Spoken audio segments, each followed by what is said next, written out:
하나님 아버지와 그리스도 예수 우리 주께로부터 은혜와 긍휼과 평강이 여러분들에게 넘치기를 축원합니다. 이 디모데 전서 후서 디도서는 사도 바울이 후배 목회자들에게 어떻게 목회를 해야 되는지 그것에 대해서 전수하고 가르쳐주고 있는 그런 입장이 되겠습니다. 그래서 오늘 디모데 후서는 바울이 에베소 교회에서 목회하고 있는 디모데에게 너는 이렇게 목회를 해야 된다라고 가르쳐주고 있는 그런 말씀이죠. 그래서 오늘은 지금까지 배웠던 말씀들을 한번 훑어보도록 하겠습니다. 먼저 디모데 후서 1장 1절부터 5절까지는 서론 부분이 되겠습니다. 인사하고 또 교제하고 격려하고 칭찬하는 그런 내용이 1절부터 5절 사이에 나타나 있습니다. 그리고 6절부터는 본격적으로 목회 수업이 시작이 되는데요. 첫 번째 목회 수업은 무엇인가? 6절, 7절에 보면 처음에는 하나님의 은사를 부릴 듯 하게 하라 라는 것입니다. 이 첫 번째 수업이고, 두 번째 수업은 8절부터 1장 8절부터 2장 13절까지 계속해서 이어졌습니다. 여러분들에게 설교를 길게 했었는데 기억이 혹시 나시는지 모르겠습니다. 어떤 주제를 가지고 수업을 했었죠? 그렇습니다. 복음과 함께 고난을 받으라 였죠. 그게 8절 시작하면서 바로 시작이 됩니다. 자, 8절을 여러분이 한번 읽겠습니다. 시작.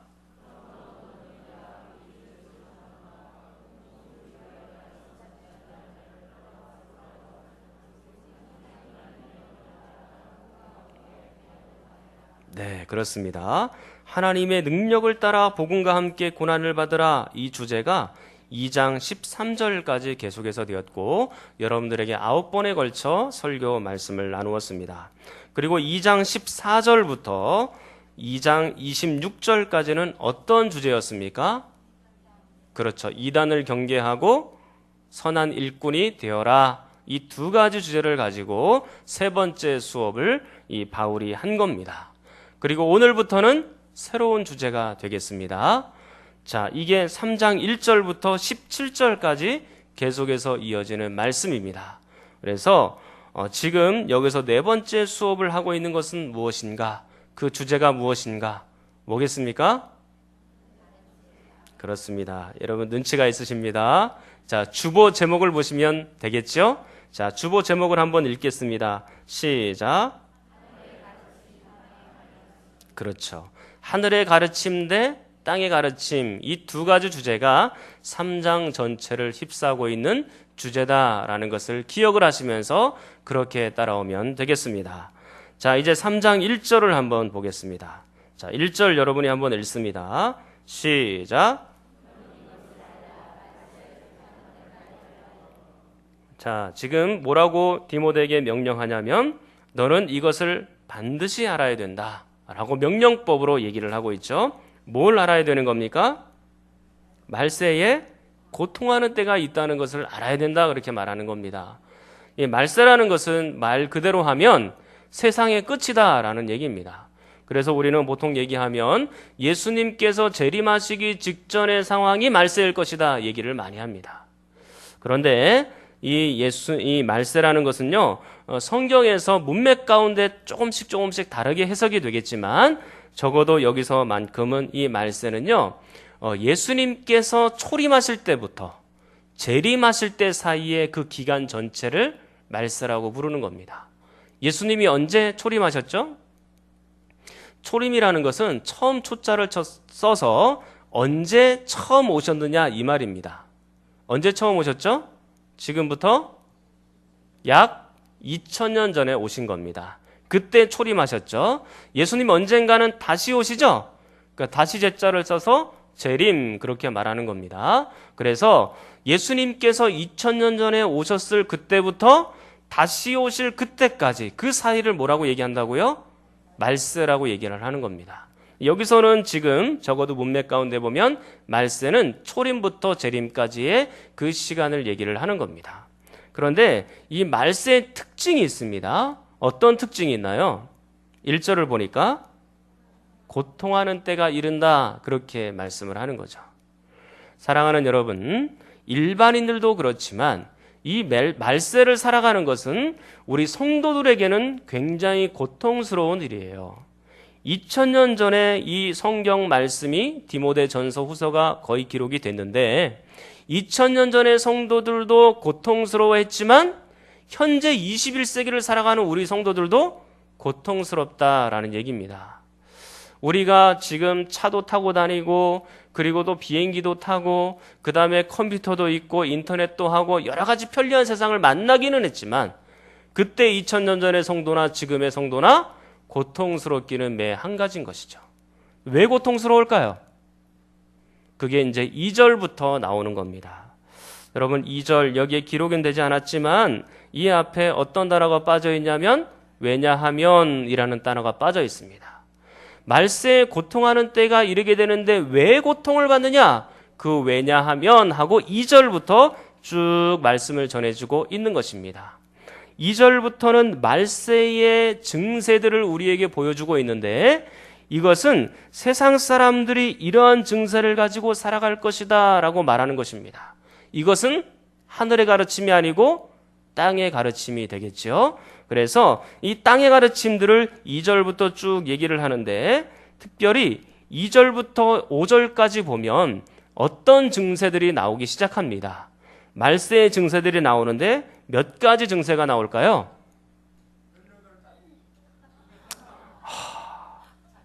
예, 아주 잘하셨습니다. 잘 세셨네요. 제가 보기에는 19가지로 셌습니다. 잘하셨습니다. 이게 학자마다 조금씩 달라요. 18가지를 말하는 분이 있고 20가지를 얘기하는 분이 있습니다. 아주 잘하셨습니다. 뛰어난 학자십니다. 자, 그런데 제가 세기는 19가지로 그냥 센 겁니다. 그런데 이게 분류가 세 분류로 크게 보면 나눌 수가 있어요.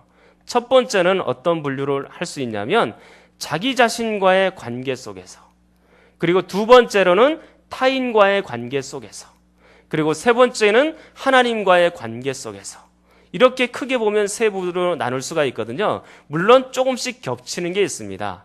자기 자신과의 관계에서도 걸리고 하나님과의 관계 속에서도 걸리고 이런 겹치는 부분들이 분명히 있기는 하지만 그래도 편의상 이 세 부류로 나누어서 여러분들과 성경을 보도록 하기는 하겠는데 오늘은 이 세 분류를 다 볼 수는 없고요. 여러분들에게 몇 가지만 보도록 하겠습니다. 먼저 분류를 한번 해보겠습니다.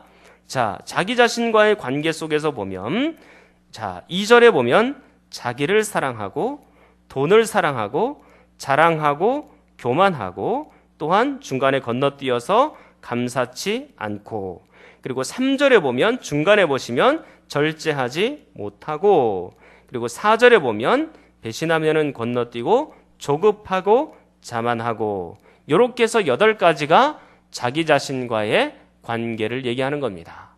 자, 그렇다면 이제 두 번째, 타인과의 관계 속에서 나타나는 증세들이 있습니다. 2절 중간부터 보시면 비방하고 부모를 거역하고, 3절에 보면 무정하고 원통함을 풀지 않고 모함하고 사납고, 4절에 보면 배신하고, 그렇게 해서 7가지 이렇게 분류를 해 보았습니다. 그리고 하나님과의 관계 속에서 일어나는 증세를 보면 2절 맨 끝에 보면 거룩하지 않고, 그리고 3절 맨 마지막에 보면 선한 것을 좋아하지 않고, 그리고 4절의 마지막 부분에 보면 하나님보다 쾌락을 더 사랑하고, 그리고 5절에 보면 경건의 능력이 없고, 그렇게 해서 하나님과의 관계 속에서는 4가지 이렇게 말할 수가 있을 것 같습니다. 그러면 제가 분류한 바에 의하면 총 19가지가 됩니다. 오늘 이것은 다 보지 못하고 자기 자신과의 관계 속에서 말세의 증상들, 이것도 사실은 다 한꺼번에 못 봅니다.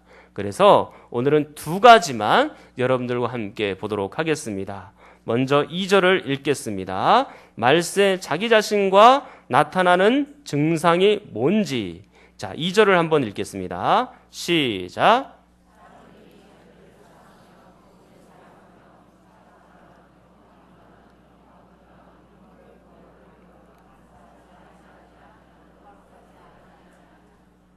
자, 여러분, 첫 번째 말세에 자기 자신과 관계되어 나타나는 증상이 뭐죠? 자기를 사랑하며 그랬습니다. 이것은요, 가장 흔하게 나타나는 사람들의 증상이에요. 그리고 가장 중요한 증세기도 합니다. 이 자기를 사랑하는 마음이 크기 때문에 뒤에 나오는 것들, 예를 들면 돈도 사랑하게 되고 자랑하게 되고 교만하게 되고 뒤에 있는 것들과 줄줄이 다 엮여서 연관이 있는 것입니다. 이 자기를 사랑한다는 문장은요, 하나님을 사랑한다는 문장과 정반대에 있는 것입니다. 하나님을 사랑하는 것, 자기를 사랑하는 것, 이것은 사실은 정반대의 개념이다, 그 얘기입니다. 왜 하나님을 사랑하는 것을 버리고 자기만을 사랑하게 되었는지 그 배경에 대해서 우리가 잠깐 살펴볼 필요가 있는데, 창세기 3장을 보도록 하겠습니다. 창세기 3장입니다. 구약성경으로 가서 보겠습니다. 구약성경 맨 앞에 남아있는 성경이죠. 창세기 3장입니다. 창세기 3장. 이 장면은 인간이 타락하고 죄를 짓는 그런 장면입니다. 창세기 3장 1절부터 보겠습니다. 창세기 3장 1절 보시면, 그런데 뱀은 여호와 하나님이 지으신 들짐승 중에 가장 간교하니라. 뱀이 여자에게 물어 이르되 하나님이 참으로 너희에게 동산 모든 나무의 열매를 먹지 말라 하시더냐? 여자가 뱀에게 말하되 동산 나무의 열매를 우리가 먹을 수 있으나 동산 중앙에 있는 나무의 열매는 하나님의 말씀에 너희는 먹지도 말고 만지지도 말라, 너희가 죽을까 하노라 하셨느니라. 선악과를 먹으면 안 된다라는 것을 여자는 알고 있었어요. 그런데 이 뱀이 두 가지 거짓말을 합니다. 자, 첫 번째 거짓말이 4절에 등장합니다. 자, 4절을 한번 읽겠습니다. 시작. 예, 이게 거짓말이죠. 분명히 죽는다고 얘기했는데 뱀은 그렇게 하지 않는다라고 얘기를 했습니다. 결코 죽지 않는다라는 의미는요, 너는 하나님이 없어도 영원히 살 수 있는 존재다라고 말하는 것입니다.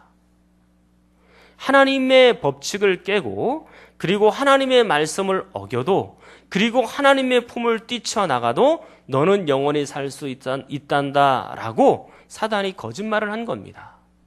자, 그리고 5절 말씀을 한번 보겠습니다. 자, 5절 두 번째 거짓말입니다. 시작.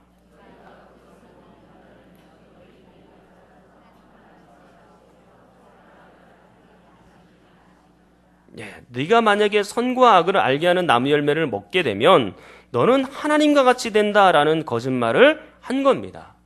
이 사단의 이 말에 지금 사람은 완전히 변한 겁니다. 어떤 생각을 가지게 되었냐면, 정말로 스스로 하나님이 되고 싶다는 그런 생각을 갖게 된 겁니다. 하나님은 선과 악을 분별할 줄 아는 그런 분인데, 나 스스로도 이제 선과 악을 분별하며 살고 싶어하는 그런 마음을 갖게 된 겁니다. 하나님은 스스로 존재하는 분이거든요. 근데 사람도 이제는 하나님의 품 안에서 떠나서 나 스스로 한번 존재해보고 싶다, 그런 생각을 갖게 된 겁니다. 하나님을 의존하며 살 필요가 없구나, 이제 나 혼자 좀 스스로 살만하겠구나, 그런 생각을 갖게 된 거예요.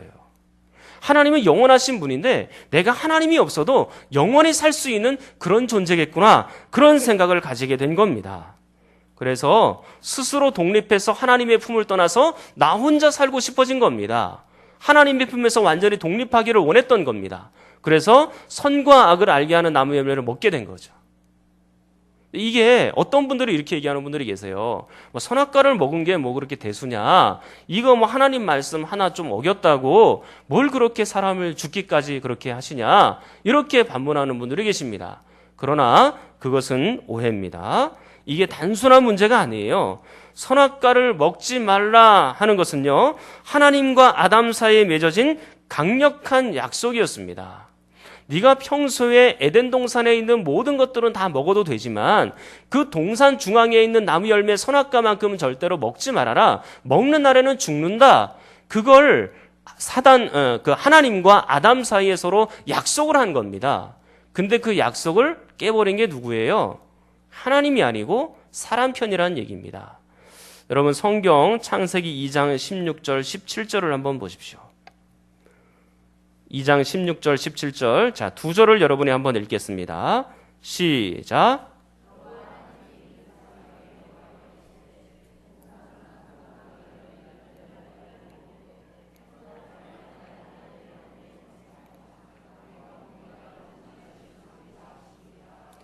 자, 16절, 17절이 이게 얼마나 강력한 약속입니까? 그것을 깨는 날에는 너는 반드시 죽게 된다 그렇게 얘기를 했는데 지금 아담 스스로, 하와 스스로 이걸 깨고 나간 겁니다. 에덴 동산에서 사는 법칙을 깬 것이죠. 근데 이 언약을 깨뜨리고 동시에 자기도 하나님처럼 스스로 존재하고 싶어하는 욕심이 생긴 겁니다. 그래서 자기도 하나님이 되어보겠다고 나선 겁니다. 그러니까 이거는 보통 사건이 아닌 거예요. 그냥 내가 하나님의 말씀을 한 번, 부모님 잔소리를 한 번 어겼다, 그 정도가 아닌 겁니다. 이거는 창조주 하나님께 대한 도전이에요. 우리는 피조물일 뿐이에요. 창조주 하나님이 될 수가 없습니다. 그런데 인간 스스로 교만해지고 높아져서 나는 하나님처럼 그렇게 살아야 될 권리가 있고 하나님처럼 그렇게 살고 싶다는 강력한 열망이 생긴 겁니다. 그래서 창조주 하나님께 대하여 이 피조물이 도전을 한 겁니다. 그러니까 이건 심각한 문제가 생긴 거죠. 사랑하는 여러분, 그런데 이렇게 약속을 깨고 스스로 하나님이 되려고 한 그 순간부터, 죄를 짓고 하나님의 말씀에 불순종한 그 순간부터 이제 사람들은 굉장히 무섭게 변한 겁니다. 하나님을 우리 가슴 속에 모시고 살지 않고 더 이상 하나님을 깊이 사랑하지 않고 나 자신만을 사랑하는 이기적인 존재로 변하게 된 겁니다. 하나님 안에 있을 때는 하나님께 의존을 했으니까 하나님께서 모든 것을 다 해주셨어요. 먹을 것도 주시고 잠잘 것도 주시고 뭐 걱정 근심 없이 그 안에서 그렇게 살아갔습니다. 그런데 하나님의 품을 떠나서 스스로 하나님이 되어보려고 나왔더니 막상 상황은 다른 거예요. 그러니까 자기 스스로 책임을 져야 되니까 얼마나 치열하게 살아야 돼요. 하나님께 독립해서 나가서 살아야 되니까 자기는 정말로 치열한 삶을 살아야 되는 겁니다. 여러분, 자식들이 보면 부모의 품 안에 있을 때가 가장 행복하다는 사실을 알아야 됩니다. 부모님의 품 안에 있을 때는 먹을 거 주죠, 재워주죠, 뭐 돈 드는 일이 그렇게 없어요.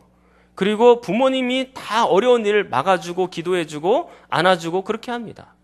근데 나중에 어른이 되어서 나가보십시오. 어른이 돼서 나가면 어떻게 됩니까? 이제는 자기가 모든 일을 다 책임져야 되는 거예요. 부모의 품 안에 있을 때는 잔소리하고 맨날 간섭한다고 싫어해서 나는 빨리 독립해야 되겠다, 그런 생각을 가지지만 막상 사회로 나가면 얼마나 살벌한 기간들이 지나고 있는지를 모릅니다. 그곳에서 치열하게 살아야 되는 겁니다. 정말로 무서울 정도로. 그런데 지금 이 아담과 하와가 하나님이 되고 싶어서 하나님의 품을 떠나서 막상 나온 순간 이거는 엄청난 살벌한 일들이 기다리고 있는 거예요. 스스로 독립해서 남았지만 그게 행복이 아니었다라는 것을 깨닫기까지는 오랜 시간이 걸리지 않은 겁니다. 이제 하나님은 나를 지켜줄 수가 없는 존재가 된 겁니다. 사람 스스로 하나님과의 관계를 끊어버린 거예요. 그렇기 때문에 이제는 어떻게 해야 돼요? 나 자신만을 믿으면서 나 자신만을 사랑하면서 이기적으로 살아갈 수밖에 없는 그런 존재로 변한 겁니다. 근데 이 자체가 바로 죽음이라는 사실을 사람들은 잘 몰라요. 하나님의 품을 떠난 것 자체가 죽음이에요. 그리고 하나님의 말씀대로 살지 않는 것 자체가 죽음입니다. 사랑하는 성도 여러분, 우리가 언제가 제일 행복할까요? 그것은 하나님의 품 안에 있을 때 제일 행복한 인생이 되는 겁니다. 그리고 하나님의 말씀대로 살아갈 때가 제일 행복한 그런 존재가 되는 겁니다. 우리가 생각할 때 이 하나님의 이 성경 66권이 잔소리같이 느껴지고 이 하나님의 말씀이 마치 그냥 간섭하는 것처럼 느껴지고 우리의 자유를 얽매이는 것처럼 그렇게 느껴질 때가 있잖아요. 그런데 이 하나님의 말씀은 오히려 우리에게 자유를 주는 겁니다. 영원한 생명을 주는 겁니다. 이 말씀에서 떠나면 그 자체가 바로 죽음이에요. 사람은 그렇게 창조된 존재입니다. 하나님의 말씀 안에 있을 때 제일 행복한 존재, 그리고 하나님의 품 안에 있을 때 제일 행복한 존재, 그렇게 창조되어진 사람이 바로 우리입니다. 우리에게는 하나님의 생명의 DNA가 있어요. 그래서 그 하나님의 품을 떠나서는 도저히 행복을 찾을 수가 없다라는 걸 분명히 아셔야 되는 겁니다. 하나님의 품을 떠나고 말씀의 품을 떠나면 그게 완전히 다 죽음의 상태라는 걸 우리는 분명히 인식하며 살아야 되는 겁니다. 사랑하는 성도 여러분, 자기를 사랑하며 살면 불행해지지만 하나님을 사랑하며 살면 행복하게 되는 줄 믿습니다. 여러분들은 정말로 그렇게 사십시오. 자기만을 위해서 살면 불행한 거예요. 근데 하나님을 위해서 살면, 하나님을 사랑하며 살면 그게 진짜 행복이 있다라는 것입니다. 자, 이제 두 번째, 자기 자신과의 그 말세 증세에서 그 두 번째 상황입니다. 자, 다시 디모데후서 3장으로 넘어오겠습니다. 디모데후서 3장 2절입니다. 자, 2절 말씀해 보니까 또 어떻게 나와 있습니까? 사람들이 자기를 사랑하며, 두 번째는요, 돈을 사랑하였다라고 말씀합니다. 이거는요, 자기를 사랑하면 반드시 필수적으로 나타나는 결과가 뭐냐면 돈을 사랑하는 거예요. 이제 나는 하나님의 품을 떠나서 살았었잖아요. 세상 사람들은. 나는 하나님의 품을 떠나서 사니까 나를 지켜줄 수 있는 것이 이제는 돈이라고 생각을 하는 겁니다. 이거는 2000년 전에도 마찬가지고 지금도 마찬가지예요. 돈이 나를 지켜줄 수 있을 거라고 사람들이 생각합니다. 이 돈의 위력은 사실 굉장하죠. 이 돈을 가지고 있으면 명예도 사고 권력도 삽니다. 사람들의 마음도 막 조종합니다. 막 돈을 막 쓰고 다니면 사람들이 막 모이죠, 중간에. 그리고 이 돈이 있으면 이 건강도 조금 더 회복할 수도 있고 생명도 조금 연장시킬 수 있는 것처럼 보입니다. 그런데 돈 주고 절대 살 수 없는 것이 있습니다. 그것이 무엇입니까? 바로 영생이라는 것입니다. 영원한 생명은 돈 주고 못 사는 거예요. 천국은 돈 주고 살 수가 없는 것입니다. 그런데 이 영원한 생명, 이 천국을요, 돈하고 바꾼 사람들이 있었어요. 자, 성경을 한번 디모데전서 6장 10절로 한번 가보겠습니다. 디모데전서 6장 10절입니다. 자, 6장 10절 여러분이 한번 읽겠습니다. 시작.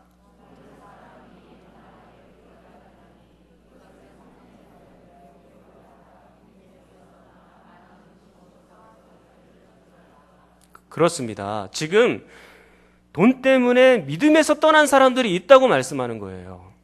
돈 때문에 영생을 포기하는 사람이 생긴 겁니다. 사랑하는 여러분, 이것처럼 어디서 본 일이 어디 있습니까? 돈은 여러분을 영원히 지켜주지 못해요. 기껏해야 100년만 힘을 쓸 수 있습니다. 그 뒤에는 돈이 아무런 의미가 없어요. 아무런 가치가 없는 겁니다. 여러분, 돈하고 영원한 생명하고 바꾸지 마십시오. 이 땅 위에서 100년만 편안하게 하는 그 돈하고 어떻게 하나님을 사랑하는 것하고 바꿀 수가 있습니까? 그렇게 하면 안 되는 겁니다. 이 돈은 우리의 생명을 20년, 30년 수술해서 연장시켜 줄 수 있을지 모르겠지만 그러나 그 영원한 생명까지 보장해 줄 수 있는 건 아니다, 그 얘기입니다. 우리가 5살짜리 어린아이들 이렇게 갖다 놓고 보면 10,000원짜리와 다이아몬드 놓으면 뭘 고를까요? 10,000원짜리 골라서 그거 가지고 깎아먹으러 사러 갑니다. 10,000원짜리가 훨씬 더 소중한 줄 알아요. 다이아몬드 같은 경우는 그냥 장난감인 줄 알고 또르르 굴렸다가 그냥 장로 밑으로 쑥 들어가게 하고 그 정도로 맙니다. 가치를 모르니까 그러는 거예요. 다이아몬드의 가치를. 근데 어른들은 10,000원짜리 잃어버리면 막 그렇게 찾으러 안 다니잖아요. 그런데 다이아몬드 잃어버리면 어떻게 합니까? 장롱 밑에 끼었나 막 뒤져보고 그렇게 하죠. 그래도 안 나오면 어떻게 해야 돼요? 경찰에 신고해야죠.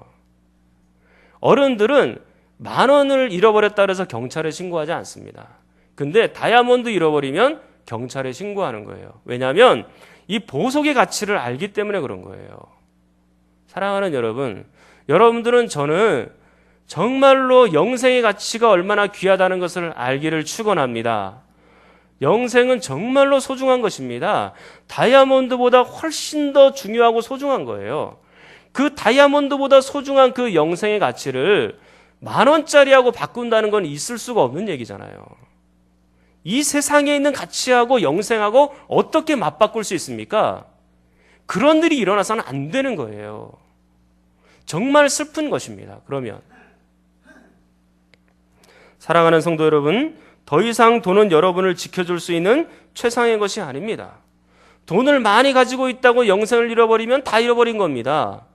그런데 우리가 적게 가지고 있어도 우리에게 영생이 있고 하나님께 대한 사랑하는 마음이 있다면 우리는 모든 것을 다 가진 사람인 줄 믿습니다. 그러므로 하나님께로 돌아오십시오. 하나님을 붙잡으십시오. 하나님만이 여러분들을 만족시켜 줄 수 있습니다. 돈이 우리의 하나님인 것처럼 그렇게 살지 마십시오. 돈을 신이라고 얘기하지 마십시오. 돈이 우리의 최고인 것처럼, 우리의 최상의 가치인 것처럼 그렇게 살아가지 마십시오. 그것보다 훨씬 더 훌륭한 가치가 우리 안에 있지 않습니까? 여러분들은 예수 그리스도라는 가치, 그 하나님이라는 놀라운 가치, 영생이라는 가치를 우리가 가지고 있는 사람들입니다. 그 가치를 바라보면서 믿음으로 승리하는 여러분이 되기를 간절히 축원합니다.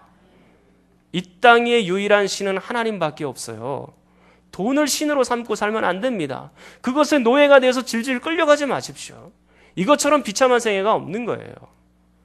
돈에 대해서 조금만 더 개념을 가지고 얘기를 하겠습니다. 돈은 원래 악한 것도 아니고 선한 것도 아니고 이 중간적인 것입니다. 그런데 이 돈을 누가 사용하느냐에 따라서 악한 것이 될 수도 있고 선한 것이 될 수도 있습니다. 세상 사람들은 이 돈을 자기만을 위해서 사용하잖아요. 그러면 악한 것입니다. 자기를 위해서 좋은 집 사고, 자기를 위해서 좋은 차를 타고, 자기를 위해서 좋은 핸드백을 사고, 자기를 위해서 뭔가를 하고, 또 심지어는 자선을 하는데도 다른 사람들을 위하여 자선하는 것처럼 보이지만 실제로는 마음 깊은 속에서는 자기 만족을 위해서 하는 자선도 많습니다. 그러면 이게 선한 동기가 아니다라는 것입니다.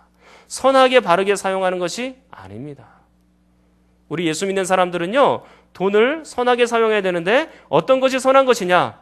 한번 따라하겠습니다. 하나님의 영광을 위하여, 하나님의 영광을 위하여 그렇게 사용하는 것이 선한 거예요. 우리가 지금 먹고 마시고 자는 것, 그리고 집도 사고 자가용도 사잖아요. 그걸 하나님을 더 잘 섬기기 위해서 그렇게 해야 되는 겁니다. 그게 하나님의 영광을 위한 거죠. 마음을 그렇게 가져야 되는 겁니다. 내가 지금 집을 새로 하나 구입하려고 한다? 그것은 하나님의 영광을 위해서 하는 것이다 라고 생각을 가져야 되는 겁니다. 자선을 하고 남들에게 베푸는 것도 마찬가지예요. 그것은 나의 만족과 나의 명예를 위해서 하는 게 아닙니다. 하나님의 영광을 위해서 그렇게 하는 것입니다. 우리는 동기가 달라요. 선하게 사용한 사람들은 우리는 하나님의 영광을 위해 사용하지만 악하게 사용하는 사람들은 자기만을 위해서, 자기의 이익을 위해서 그렇게 쓰는 사람들입니다.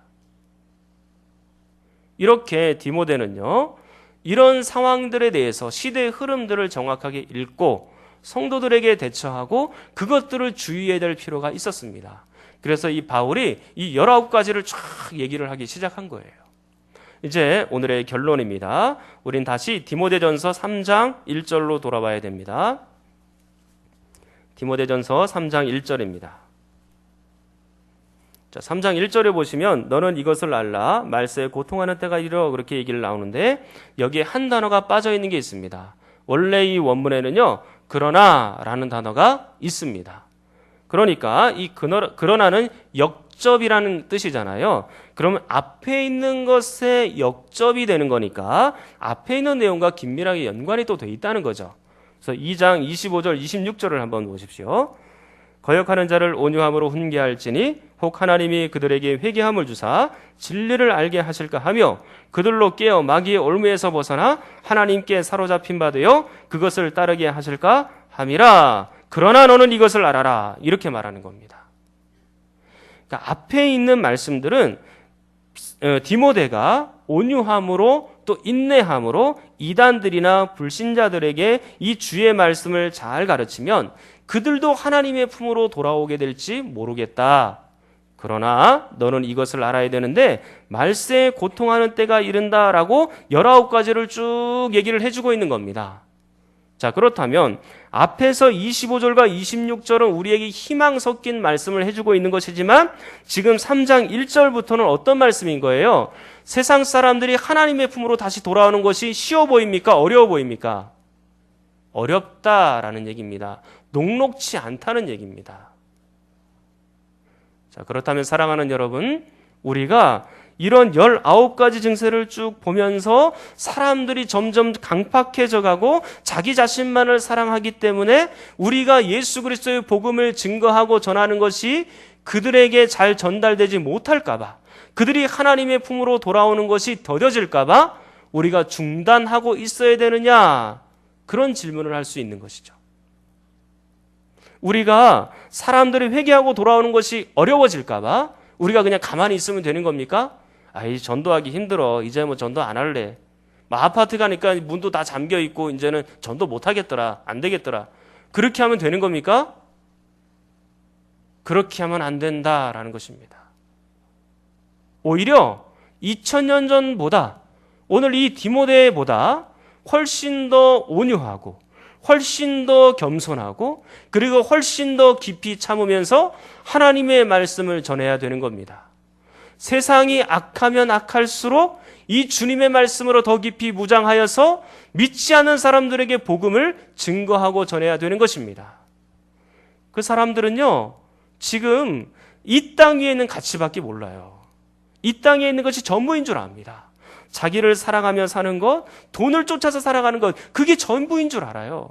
그런데 여러분들은 그 어리석은 사람들에게 하늘의 가치가 있음을 가르쳐주면서 그렇게 살 수 있기를 간절히 축원합니다. 이 어둠 가운데 있는 사람들에게 복음을 비추면서 그렇게 살 수 있기를 간절히 축원합니다. 그게 우리의 의무인 거예요. 말세를 살아가는 이 사람들에게 여러분들이 직접적으로 더 깊이 무장하여서 믿지 않는 사람들에게 이 복음을 잘 증거하여 마침내 선한 빛이 그들 가운데도 드러날 수 있기를 간절히 축원합니다. 우리 통성으로 함께 기도하겠습니다. 하나님 아버지, 세상 사람들은 자기만 사랑하며 삽니다. 돈을 사랑하며 삽니다. 그 돈이 자기를 지켜줄 수 있으리라 생각합니다. 하나님, 우리들도 이런 우를 범하지 않게 하시고 이제는 하나님을 사랑하며 살게 하여 주시옵소서. 돈이 신이 되는 세상이 아니라 오직 하나님만이 영광을 거두시는 세상이 되게 하여 주시옵소서. 이 일에 우리가 쓰임받게 해달라고 우리 주여 한번 부르짖고 기도합니다.